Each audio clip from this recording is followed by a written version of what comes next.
तवज्जो कर रहे हैं आप? हर एक की फजीलत तस्लीम, अहले बैत में से किसी की फजीलत इसको डाइजेस्ट नहीं है, हजम नहीं है। सवाल, ऑब्जेक्शन, ये ऐतराज, वो ऐतराज। 1300 बरस हो गए, 13वां इमाम कैसे जिंदा? अरे 2016 बरस हो गए, हजरत ईसा को कैसे जिंदा है? मैं पूछना चाह रहा हूं। अपनी जगह पे बैठे रह गए तो फिर पढ़ने का फायदा क्या? कौन ईसा? हु इज ईसा? कौन है ये ईसा? साहिब किताब, साहिब तौरात, साहिब शरीयत, उलुल अज़्म नबी, साहिब कलमा पैगंबर, रूहुल्लाह, फरजंदे बतूल। तो जो चाह रहा हूं, बड़े रसूलों में से एक। गौर करिएगा, रिसालत, शरीयत, किताब, नबूवत, उलुल अज़मियत, सारी चीजें हैं किसके पास? हजरत ईसा के पास। अब आपका मैं इम्तिहान लेना चाह रहा हूं एक लफ्ज के जरिए, क्या क्या चीजें हैं हजरत ईसा के पास? शरीयत, किताब, नबूवत, रिसालत है? बताइए ना, है नहीं थी?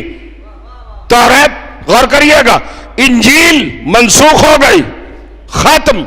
रिसालत का पीरियड आपकी खत्म। शरीयत पे आपकी अमल अब नहीं होता। तो ना आपके पास शरीयत, ना किताब, ना नबूवत, ना रिसालत। अरे भाई साहब कहां बैठे हैं? मैं जगाना चाह रहा हूं, कुरान मजीद की रूह निकाल कर रख रहा हूं। हजरत ईसा पर जो किताब नाजिल हुई थी उसकी वैलिडिटी खत्म हो गई, गारंटी खत्म, वो मंसूख। हजरत ईसा जो शरीयत लाए थे वो खत्म, मंसूख, डेड। गौर करिए आप, हजरत ईसा का जो मामला था वो खत्म। हजरत ईसा खाली मासूम है और ईसा है, ना रसूल है, ना नबी है, ना साहिब शरीयत है, ना साहिब किताब है। तो जब कुछ है ही नहीं तो क्यों बैठे हैं? काहे के लिए बिठा रखा है अल्लाह ने?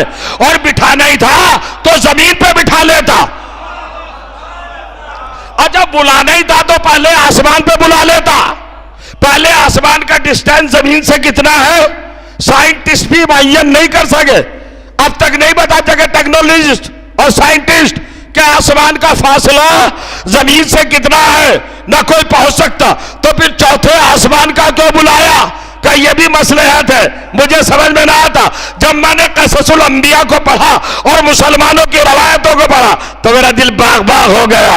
उन्होंने लिखा था हजरत ईसा को अर्शे चारूम पर, यानी चौथे आसमान पर, फोर्थ स्काई पर क्यों बुला के बिठाया है? अल्लाह ने रीजन क्या है, हिकमत क्या है, सबब क्या है, वजह क्या है, गरज क्या है, प्लान क्या है, मंसूबा क्या है, प्रोग्राम क्या है? तो उन्होंने लिखा है, आप ये रात को देखते हो ना, जब छत के ऊपर सियाह रात में कभी कभी आप सोते हुए होते हैं तो आप रात को अंगारे जैसे चलती हुई कुछ चीजें महसूस करते हैं। फायर जैसे पटाखे, जैसे कोई चीज चल रही है, जैसे शोला लपक रहा है। हमारे यहां उसको शिहाब साकिब कहते हैं, आज की साइंसी दुनिया में ब्रोकन स्टार कहते हैं। तो जो जा रहा हूं, लेकिन अकीदे की दुनिया में वो गुर्ज है, गुर्ज। कैसा गुर्ज? जब शैतान आसमानों की तरफ जाता है तो जो चाह रहा तो फरिश्ते गुर्ज मारते हैं, चौथे आसमान तक नहीं जाने देते। पहले आसमान तक जाता है, दूसरे तक जाता है, तीसरे तक जाता है, चौथे तक नहीं जाता। तो तुमने तो खुद ही मान लिया, तीनों तक शैतान जाता है, चौथे तक नहीं जाता।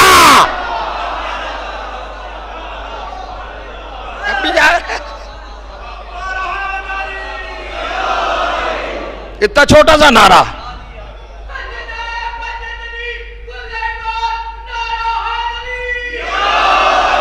माशाअल्लाह, जज़ाकल्लाह। समझ रहे हैं आप? थक तो नहीं गए ना? खस्ता तो नहीं हुए? तीसरे आसमान से मुतजावज करके चौथे आसमान पर हजरत ईसा को बिठाया। अब देखिए, दो बातें मैं पढ़ना चाहता हूं। अगर आप कुरान को पेशे नजर रखें तो इमाम का वजूद, इमाम की जिंदगी सरकार का तशरीफ फरमा होना बिल्कुल सामने खुल के आ जाएगा। ये बताइए हजरत ईसा का काम क्या है, ड्यूटी क्या है, क्या कर रहे हैं वो? भाई नबूवत तो खत्म हो गई ना, हमारे रसूल आए उनकी रिसालत खत्म, हमारे रसूल आए उनकी नबूवत खत्म, शरीयत मोहम्मदिया आई, शरीयत ईसावी खत्म, किताब खत्म, तो अब तो कुछ काम ही नहीं। मैं बड़ा परेशान, आप भी परेशान। चौथे आसमान पर बुलाकर इतना सैफ क्यों बिठाया जहां शैतान की रसाई भी ना हो, एकांत तन्हाई में बिल्कुल। तो जो चाह रहा हूं फुर्सत से बुला के बिठाया। नबूवत खत्म, रिसालत खत्म, शरीयत खत्म, किताब खत्म। कैसे उतरूंगा आपके दिमागों में और आपके दिलों में? भाई शरीयत लेके आए थे ईसा, मगर उठा लिए गए, शरीयत खत्म। किताब लेके आए थे, किताब की गारंटी खत्म। तो सारा मामला तो खत्म, फिर जिंदा क्यों है? काहे के लिए जिंदा है, किस लिए जिंदा है? तो कभी कभी हम जैसे दीवाने लोगों से भी सुन लिया कीजिए, क्यों जिंदा है? सूरह मरियम 19वां सूरा कुरान मजीद का 27वीं आयत, जब खुद ईसा पैदा हुए तो बगैर बाप के पैदा हुए, कुदरत इलाही से पैदा हुए। कौम के लोगों ने मरियम पर हमला कर दिया, यरगार अटैक चढ़ाई है ना, गैस गजब जलाल गुस्सा बरहमी इर्तियाश नारेबाजी शोर शराबा आ रहे थे, मार दो मरियम को, कत्ल कर दो। 59 मिनट का बच्चा ईसा, तवज्जो चाह रहा हूं, अगर सुनेंगे तो रोज आएगा। जब चढ़ाई की दुश्मनों ने, मरियम की उम्र 11 बरस, चढ़ के आए बीबी पर, यह बेटा कहां से आया? हमने तेरी शादी नहीं की, शौहर नहीं, कानून कैसे टूटा? हजरत मरियम के लिए लिखा है कुरान में, फाशारत इले, हजरत मरियम ने उस 59 मिनट के बच्चे की तरफ इशारा कर दिया। इससे पूछो क्या कहा हजरत मरियम ने, क्या कहा? इससे पूछो, इससे यह है मेरा गवाह, मैं पाक दामन हूं, मैं मुताहर हूं, सिद्दीका मासूमा हूं, बतूल हूं, मेरे यहां कोई डिफेक्ट नहीं है, कोई खामी, कोई गलती, मैं मुताहरा हूं, मुस्तफा हूं। गवाह कौन बन रहा है? 59 मिनट का बच्चा। तो जो चाह रहा हूं, एक एक फिरके के पास जाइए अजीजों, एक एक मुसलमान से पूछिए, बताओ भाई जनाबे मरियम सच्ची है या माजल्ला झूठी? का क्या बकवास करते हैं, कैसी बात करते हैं? नो टॉपिक है, नो साइड टॉपिक, अजीब बात करते हैं। जिसको अल्लाह बतूल की डिग्री दे रहा हो, सिद्दीका का ओहदा दे रहा हो, उसके बारे में आप डाउट क्रिएट कर रहे हैं और ये कहना चाह रहे हैं कि वो सच्ची थी या झूठी? अरे वो सच्ची थी, तुझे कैसे पता सच्ची थी? ये बता दे, कैसे पता सच्ची थी? कह रहे सच्ची थी। 59 मिनट का बच्चा गहवारे से गवाही दे रहा था। नहीं नहीं नहीं जागे मुसलमानों, खुदा के लिए अपने दामन में तो झांक लो।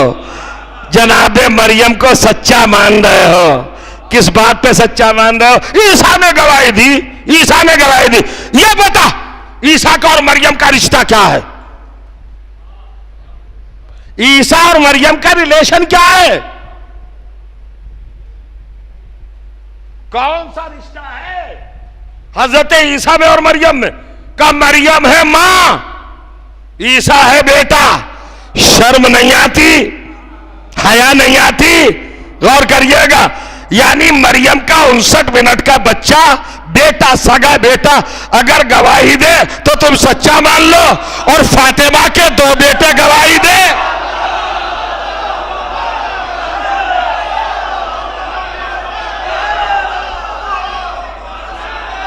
बताइए,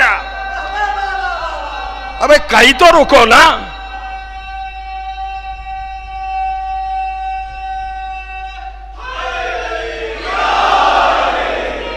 सुनिए हुजूर,